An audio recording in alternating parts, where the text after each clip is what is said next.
ఇదే building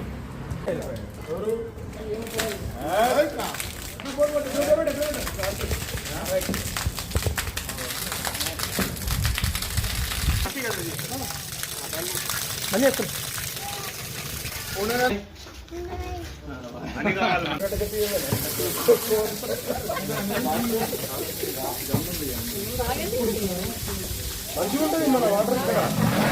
bore water తీసుకుంటాయి అడ్డం కూడా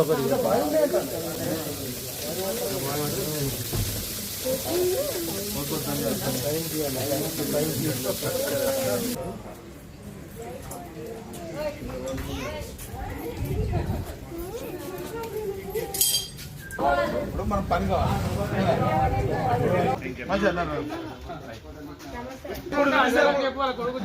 చెప్పమా